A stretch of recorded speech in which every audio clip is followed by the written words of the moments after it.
Salut, ici la chaîne Sentier du Bonheur et j'espère que tu as apprécié le catastrophisme mesuré de notre petite miniature parce que vraiment là on s'est fait plaisir. On s'est fait plaisir avec Léa, on voulait montrer quelque chose d'absolument tragique, paniqué, enfin. Et en fait ça donne à penser à ce qui se passe actuellement, c'est-à-dire qu'on est parti dans une sorte de folie collective, de délire, de trouille totale. Et en fait, c'est vachement impressionnant parce que on se demande ce qui va se passer. Comme je te le dis, et tu peux te référer au sujet qu'on a fait sur les peurs il y a quelque temps, eh bien, on est dans une situation, voilà, tout le monde a peur, hein. J'ai demandé à notre ami Chatou, je l'appelle Chatou parce que je le trouve merveilleux quand même, de nous présenter une personne, une femme d'un âge moyen, quoi, ni trop âgée, ni trop jeune, voilà, qu'on nous présente devant un ventilateur chinois. Il y a même les pétouilles de petites saletés sur le ventilateur, c'est merveilleux. Alors au début, on avait une tornade à gauche, une tornade à droite, et puis je lui ai demandé quand même, est-ce que tu peux pas un peu changer? Et je trouve, moi je suis vraiment épaté par cette image qu'il nous a fait, donc 2026, la France étouffe, température extrême, danger, point d'interrogation, la tour Eiffel dans le fond, cette dame l'a super bien fait, t'as vu, on voit les rides du front, on voit le nez commun, on voit le côté petit côté de, tu sais, d'un certain âge, les femmes commencent à voir le dessus, le dessous du nez, là, entre la lèvre et le nez, un peu qui commence ça se devient plus rigide. Et vraiment magnifique, magnifique image. À droite, tu as un pont, là, tu as une sorte d'inondation, puis ça sèche. Et on commence vraiment à se demander si c'est la fin du monde.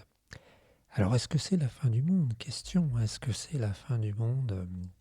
Alors moi, je dois t'avouer que j'ai été quand même climato-sceptique au début, hein, parce que on va en reparler, mais je trouve quand même que il y a une sorte d'instrumentalisation de ce genre de choses. Alors oui, oui, oui, moi je suis dans ma maison, une maison ancienne, une ancienne épicerie du XXe siècle qui a commencé au XIXe. Et en fait, je dois t'avouer qu'on a depuis 32 ans qu'on est dans la maison une petite sonde, hein, qui n'a pas changé, qui n'a pas bougé. C'est le même appareil. Et à chaque fois, on s'amusait à noter sur un papier, comme les papiers, les mamies.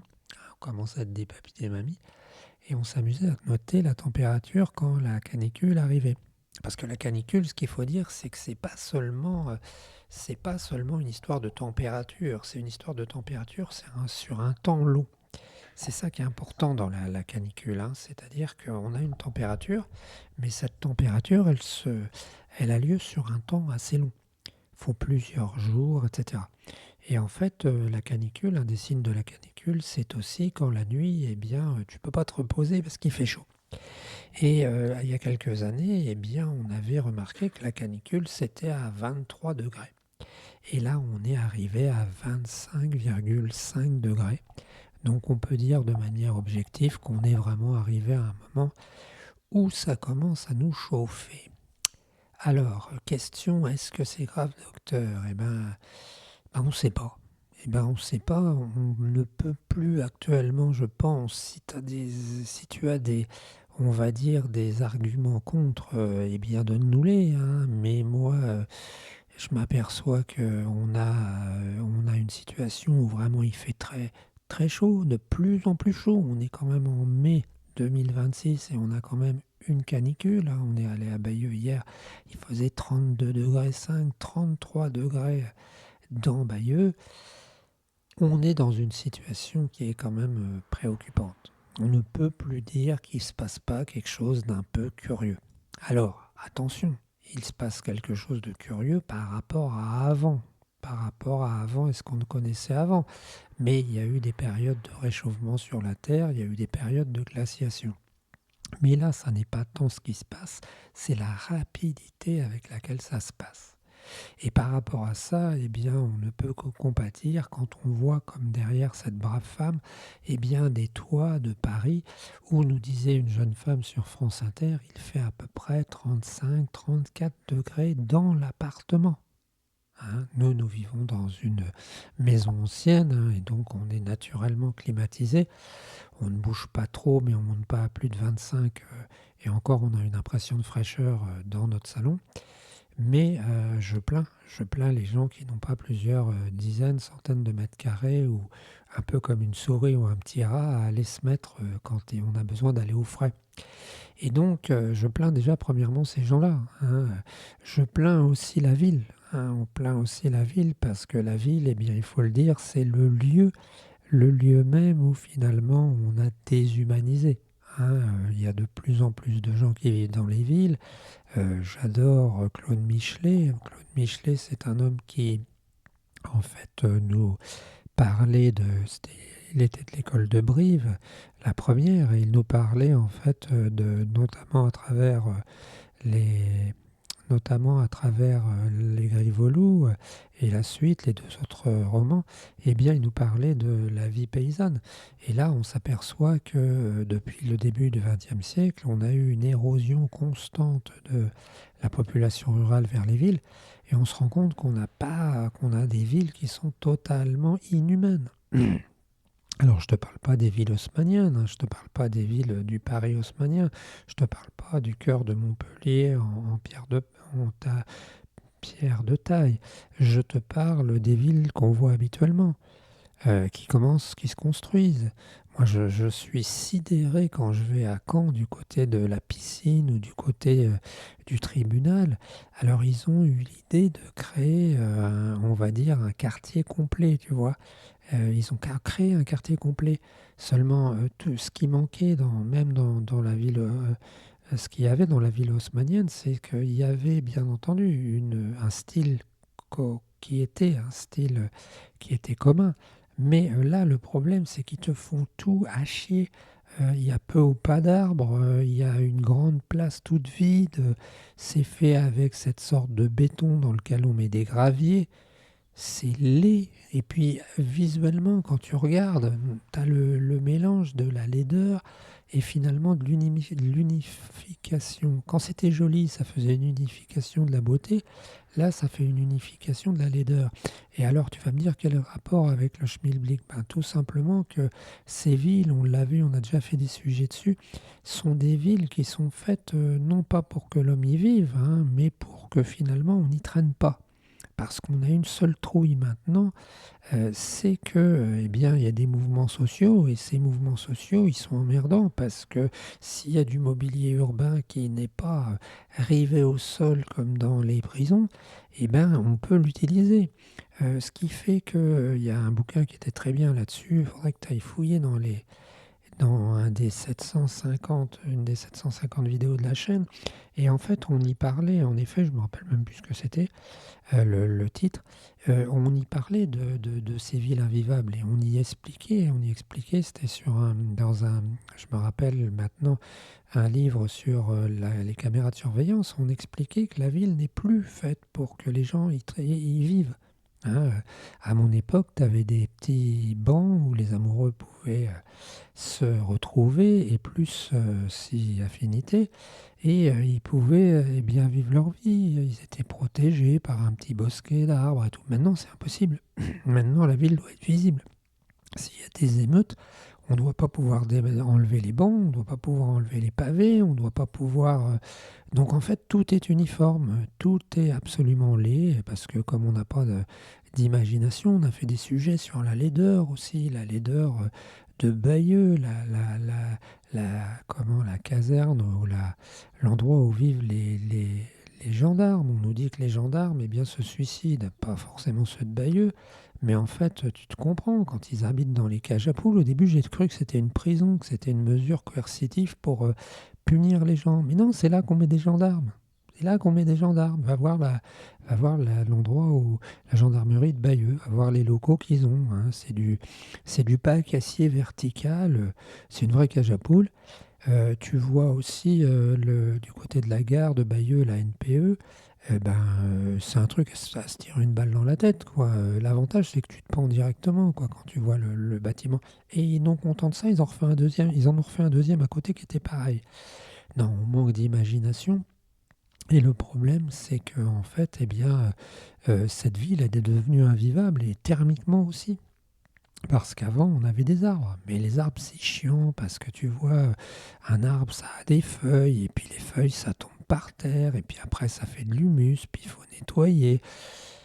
Et puis on n'en sort plus, alors il n'y a plus d'arbres dans les villes. Et puis je lisais un truc de l'EDF, de Enedis hier, le réseau de distribution, qui disait en fait que bien il y a un phénomène d'accumulation dans les villes de la chaleur et que finalement sous le bitume, c'est pas sous le pavé la plage, sous le bitume la température, et que finalement les câbles arrivaient à devenir trop chauds, ils se refroidissaient plus et ça créait des coupure de courant. T'imagines le délire? Donc les villes sont devenues invivables, les bonnes, les gens qui habitent dans les petites chambres de bonnes là-haut, non isolées au 8e étage ou au 7e étage, eh ben, elles crèvent. C'est usant la fatigue, la chaleur. Pourquoi est-ce que la chaleur est plus usante? Parce que quand il fait froid, tu peux mettre un manteau. Quand la chaleur dépasse un certain degré, peut-être 34, ou ton corps a énormément de mal à thermoréguler et ça fatigue, ça épuise. Eh ben, on est dans ce milieu, on est dans cette époque.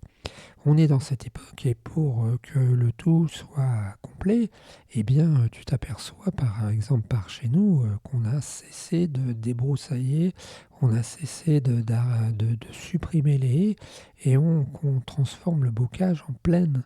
Donc le problème qui est inquiétant, c'est ça finalement, c'est dans ce réchauffement climatique, c'est cette rapidité du réchauffement. Et puis aussi, ce qui se passe, c'est que on va avoir finalement, avec les événements extrêmes, de la chaleur, des arbres qui vont crever, pas assez d'eau, des gens qui vont souffrir, et puis quand il pleuvra, les autres éléments extrêmes, eh bien on aura lessivage des sols, perte de l'humus, et qui sait, peut-être un jour des guerres pour l'eau et des guerres pour la nourriture, tout simplement, parce qu'on est très con. Parce qu'on est très con, parce qu'on fait la déforestation de la forêt amazonienne pour nourrir des bestiaux avec du soja qui finalement est une matière végétale et qui fait qu'on est dans une conversion nulle au niveau de l'écologie entre les matières végétales qu'on transforme en viande. Et puis, alors qu'on pourrait être végétarien. Moi, je suis végétarien depuis 30 ans, j'ai l'impression d'être en bonne santé. Ouais, on est vraiment dans une situation con. Alors en plus, les médias en rajoutent. Alors tu vas me dire, bah oui, mais est-ce que tu me dis que tu étais climato-sceptique et puis tu ne l'es plus trop, et puis ça veut dire qu'on nous manipulait pas. Non, ça veut pas dire les deux peuvent aller ensemble, hein. On peut fort bien être climato-sceptique, se dire, ah ben j'ai changé d'avis et considérer qu'on nous a encore une fois manipulés aussi, hein, parce que bah on se sert de ça pour manipuler les gens. Voilà, bah, n'hésite pas à écouter notre sujet que je mets en lien à côté sur la vidéo qui vaut 5000 euros, qui est super finalement, qui est une vidéo super intéressante qui nous montre comment eh bien, on peut contrôler nos peurs parce que avec l'Ukraine, avec le réchauffement climatique, avec le Covid, avec peut-être bientôt la météorite ou les extraterrestres, eh bien on s'est installé dans une sorte de, comment dirait-on, catastrophe permanente, parce que le principe de la catastrophe, c'est que c'est rapide. Et là, on a réussi à distendre la rapidité, on a réussi finalement à diluer, un peu comme si on faisait de la, tu sais, de la grenadine, et qu'au lieu, quand j'étais petit, c'était ça, tu sais, tu mettais un fond de grenadine d'à peu près 5 mm, 1 cm dans le fond du verre, puis tu mettais de l'eau, et bien là, on a réussi à diluer la grenadine. Donne-nous ton avis sur le sujet parce que et je suis fier de ma miniature parce que je la trouve vraiment super sympa. Elle est catastrophiste, elle fout la trouille à tout le monde. Et puis voilà, donne-nous ton avis. Et puis il va quand même falloir qu'on s'occupe, hein, parce que si on passe son temps on va dire, à être trouillard, à avoir à être prostré dans un coin et puis à se dire qu'on va mourir dans d'atroces souffrances, c'est pas très agréable. Donc le mieux pour qu'un humain puisse réagir à ça, eh bien, c'est sans doute de réagir. Réagissons, engageons-nous. hein, on se retrouve très bientôt. N'hésite pas à voir notre vidéo, n'hésite pas à t'abonner non plus parce que, bah, tu sais bien que nos sujets sont pas très porteurs, hein, YouTube préfère parler de conneries, mais on va pas non plus sur les autres canaux. On reste là et puis donne-nous ton avis. À bientôt, occupe-toi de bien de toi et puis fais gaffe. Ciao l'ami.